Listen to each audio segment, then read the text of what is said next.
I never imagined my only son's wedding would end with me being told to leave the very event I had built from the ground up. My name is Laura Mitchell. I have lived my whole life in New York, raising my son Ethan alone after his father passed when he was just 5. Every shift I worked as a nurse in Queens, every dollar I saved, had been poured into making sure Ethan had a future I could be proud of.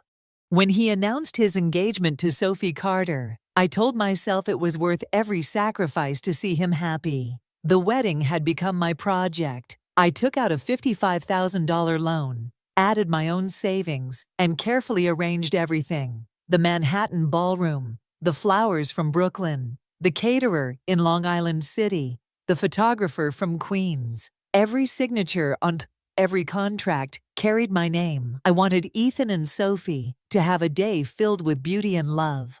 But on the night of the rehearsal dinner, the illusion shattered. The room was filled with laughter and soft music until Sophie's voice cut through the air, sharp enough to make every head turn. She looked straight at me, her manicured finger pointing, as though I were a trespasser. "You have caused enough damage, Laura. You are not welcome here." The words seemed to echo against the walls. My breath caught in my throat. For a moment, I thought I had misheard her.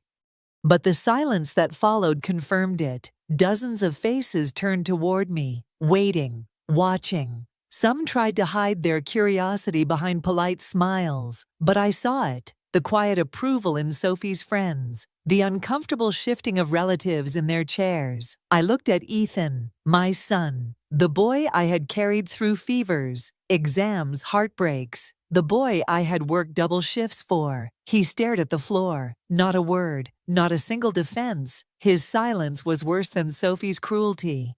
My purse felt heavy in my hands. Inside was the cashier's check for $55,000, the final payment for this so-called dream wedding. A lump rose in my throat, hot and bitter, but I forced it down. I would not cry, not here, not in front of Sophie, not in front of strangers who saw me only as an obstacle. Without a word, I turned and walked toward the exit. The music had stopped completely. My heels clicked against the polished floor, each step louder than the last. The doors closed behind me, muffling the whispers. By the time I reached my car parked along a darkened Manhattan street, the anger had hardened into something else, determination. I sat behind the wheel, staring at the skyline shimmering across the river. If I was not welcome, then neither was my money. They would learn that the fairy tale they thought was theirs had been built entirely on my back, and I was done carrying them. That night I barely slept. The city outside my window buzzed with the constant rhythm of New York, but inside my small apartment in Astoria, the silence pressed in heavy and unrelenting. I sat at my kitchen table, the wedding binder open in front of me. Every page was proof of my devotion. Contracts for the Manhattan ballroom, receipts from the Brooklyn florist, schedules from the band in the Bronx, and invoices from the Long Island City caterer. Each tab neatly labeled, each document signed with my name. I flipped through them slowly, the weight of every signature pulling harder at my chest. For months, Ethan and Sophie had done nothing but send me Pinterest boards and complaints. Too many roses, not enough variety in the menu. Could we upgrade the lighting, the chairs, the champagne? And I had nodded, smiled, and written the checks. I had believed foolishly that giving them everything they asked for would guarantee me a place in their happiness. Now the truth was laid bare. I was not part of their happiness. I was only their wallet. I reached for my phone, my fingers trembling not from fear but from resolve. The first number I dialed was the ballroom. "This is Laura Mitchell," I said calmly when the manager answered. "I hold the contract for the Mitchell-Carter wedding tomorrow. I am canceling effective immediately." There was a stunned silence on the other end before the man cleared his throat. "Ma'am, are you certain?" "There will be a large cancellation fee." "I am within my rights," I replied evenly. "The payment and the deposit came from my account. Terminate the booking." His voice softened, cautious now. "Understood, Ms. Mitchell. We will process it." I ended the call and felt something shift inside me, like a spine straightening after years of bending. Next was the florist, then the caterer, then the band, then the photographer.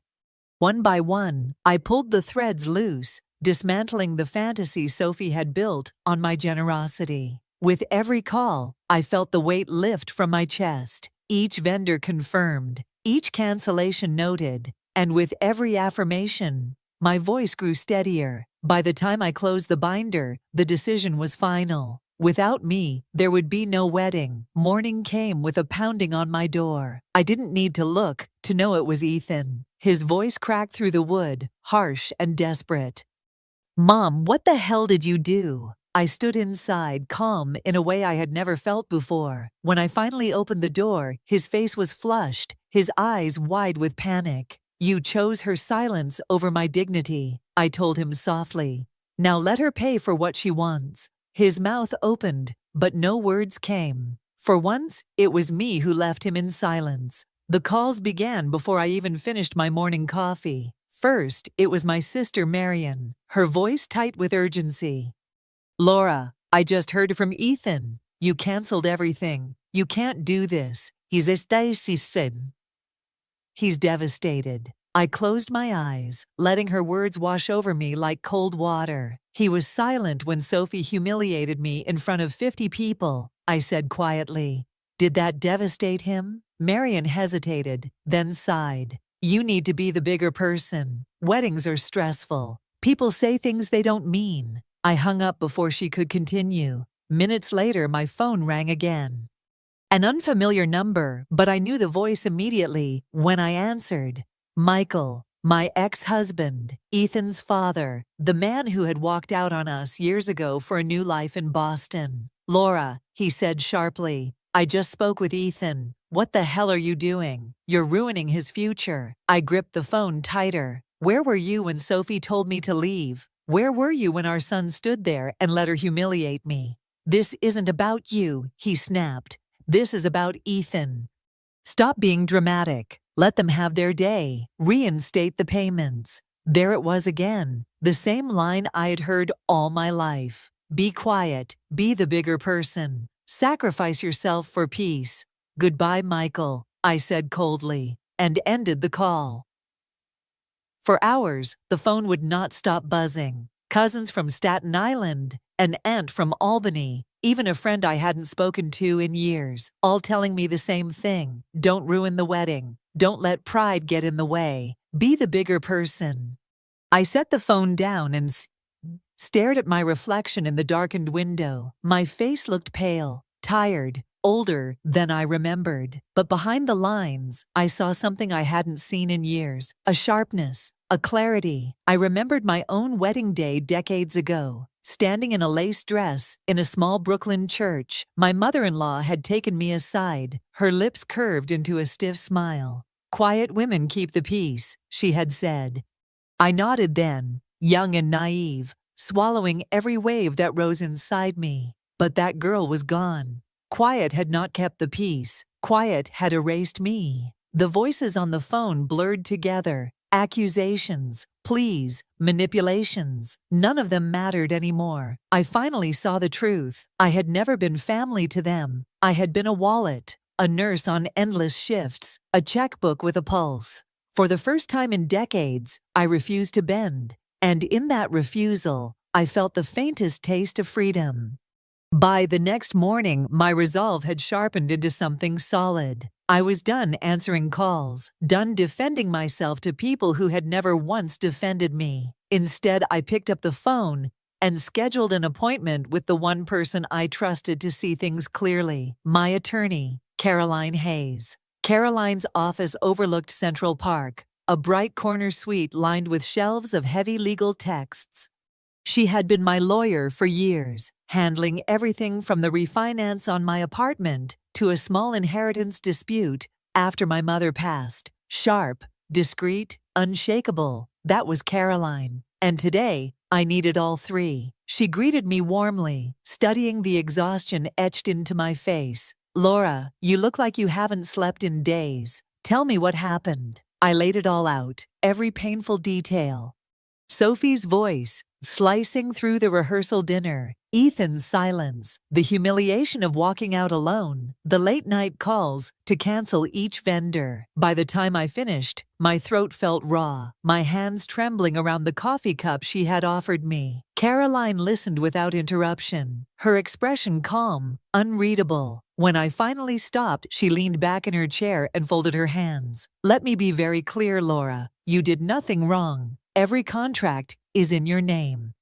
Every dollar came from your account. If they want a wedding, they'll have to fund it themselves." A breath I hadn't realized I was holding slipped out, long and shaky, relief, sharp and fleeting, but real. "But what if they try to sue me?" I asked, my voice smaller than I intended. Caroline's lips curved into the faintest smile. "On what grounds? That you withdrew your own money? They don't have a leg to stand on.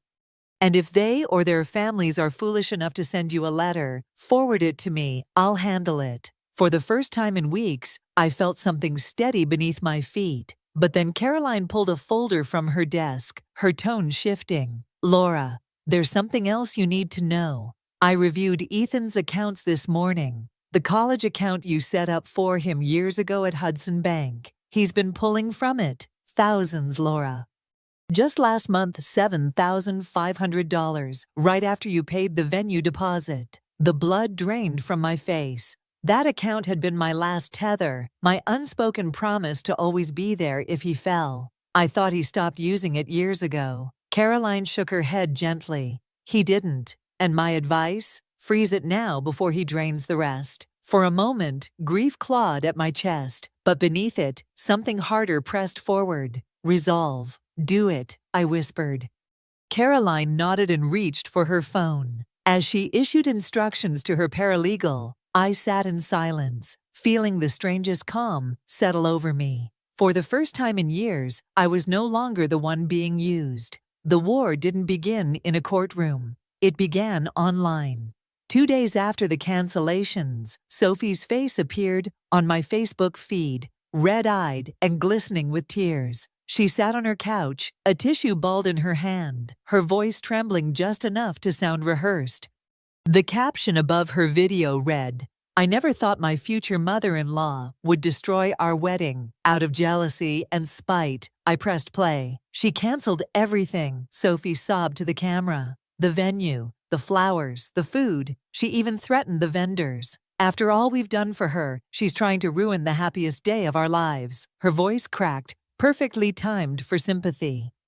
"Please pray for us as we try to rebuild what she tore down." The comments poured in within minutes. "Wow, what kind of mother does that? Toxic. Cut her off, she doesn't deserve you." Each word stabbed like a blade. For a moment, my hands trembled. But then I opened the Notes app on my phone and began saving every single screenshot. Comment by comment, lie by lie, I captured them all. I forwarded the folder to Caroline, who responded almost instantly. "Good. Keep documenting. This will help us if they push further." I thought I had seen enough, but the storm was just beginning. The next day, Sophie posted again, this time on Instagram, a photo of her and Ethan embracing, captioned, "We will not let hate win. Family is who supports you, not who tears you down." Hundreds of likes, dozens of supportive comments. My jaw clenched. They had turned me into the villain in their fairy tale. But villains, I reminded myself, always outlast false heroes. 2 nights later, the truth cracked open. I was sorting laundry when an email notification popped up on my laptop. The subject line read, "Final payment confirmation. Bali honeymoon package." My stomach dropped. It wasn't spam. It was addressed to me, with my credit card number listed at the bottom. $27,000 charged for an overwater villa, private butler service, unlimited champagne, and a yacht excursion. Then, the names on the booking, Ethan Mitchell and Sophie Carter.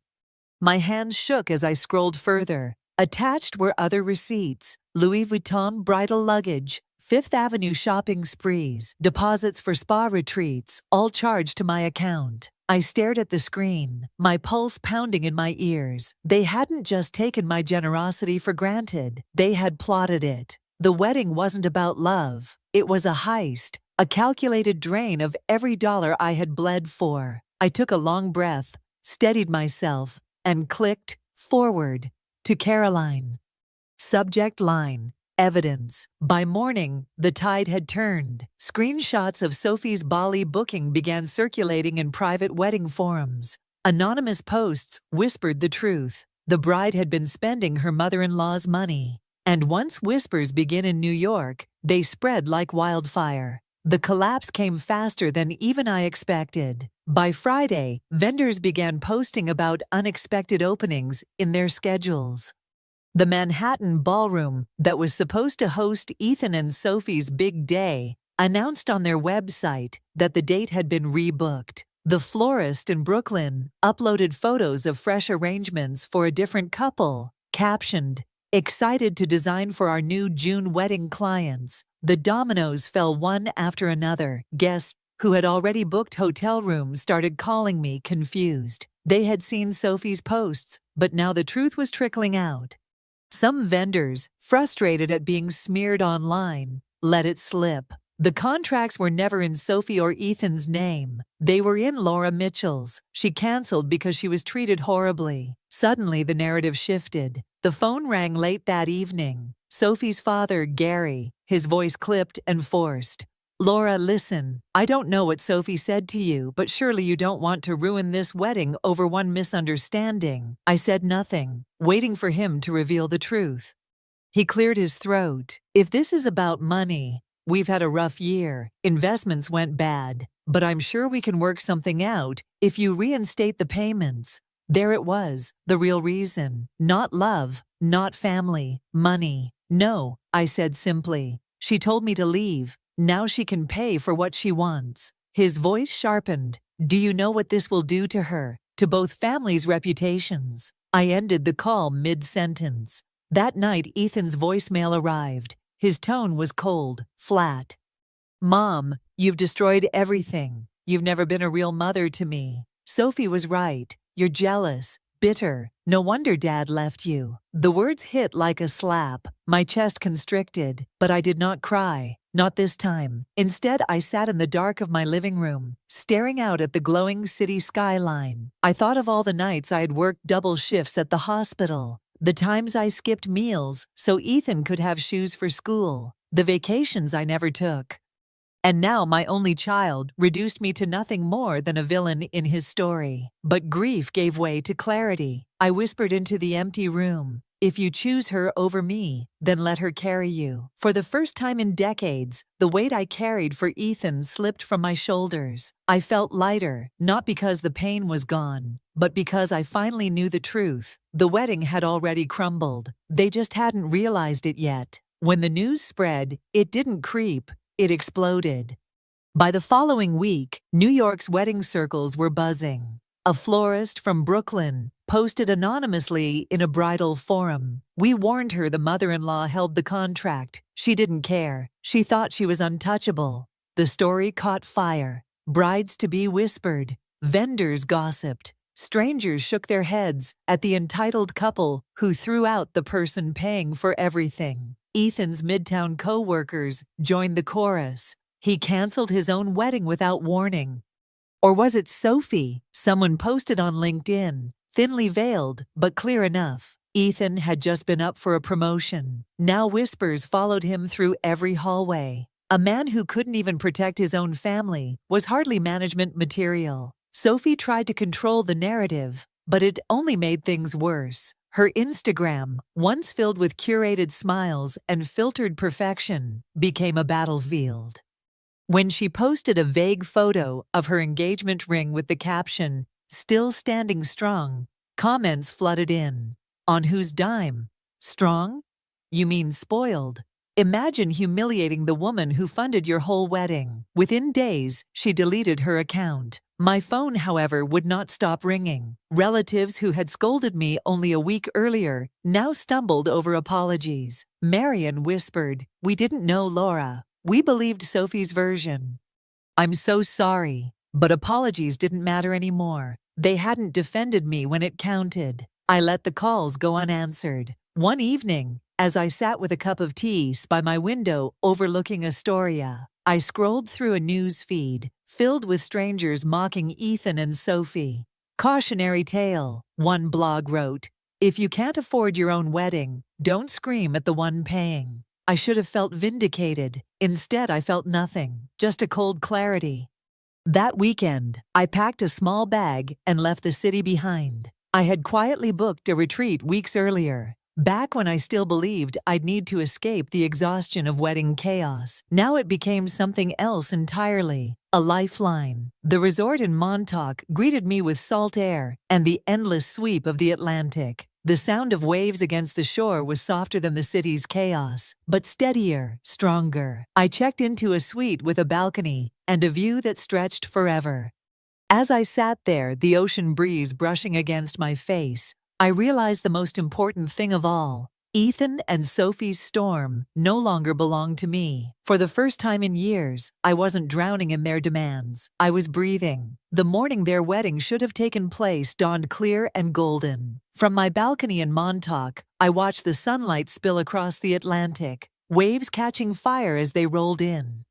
I sat with a glass of champagne in hand, wrapped in the hotel's white robe, and let the breeze carry away the last of the ache. At noon, when Sophie should have been walking down the aisle, I was stretched out on a lounge chair, a plate of fruit at my side. I snapped a quiet photo of the horizon and posted it with a caption so simple it made me smile. Peace looks better on me. No names, no context, but I knew they would see it, and they would know.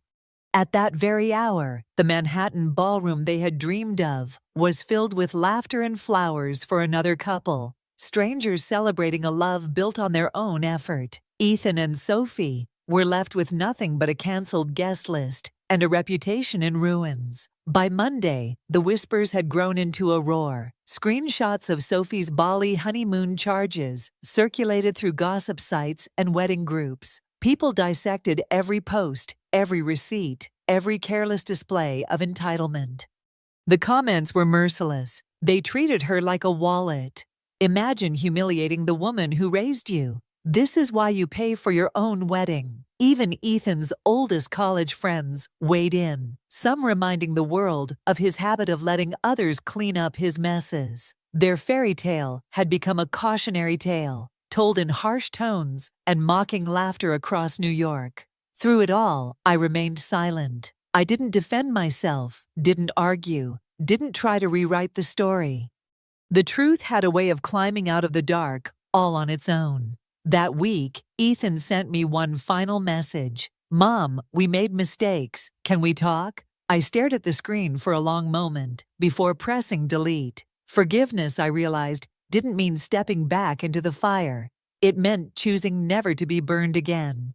Sitting on that balcony, the salt air filling my lungs, I thought about the years I had spent bending myself into knots for others, working overtime shifts, skipping meals, covering every bill, saying yes when every part of me wanted to say no. I thought of how easily they had erased me when I no longer served their story. And then, for the first time in decades, I felt weightless. I raised my glass to the horizon, a silent toast to the woman I had finally become.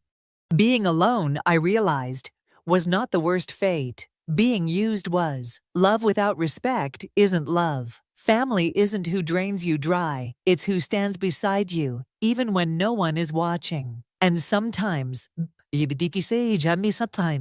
bravest act of the love you can give yourself is to close the door for good. The waves rolled on, steady and endless, as if carrying my old life away, and I let them.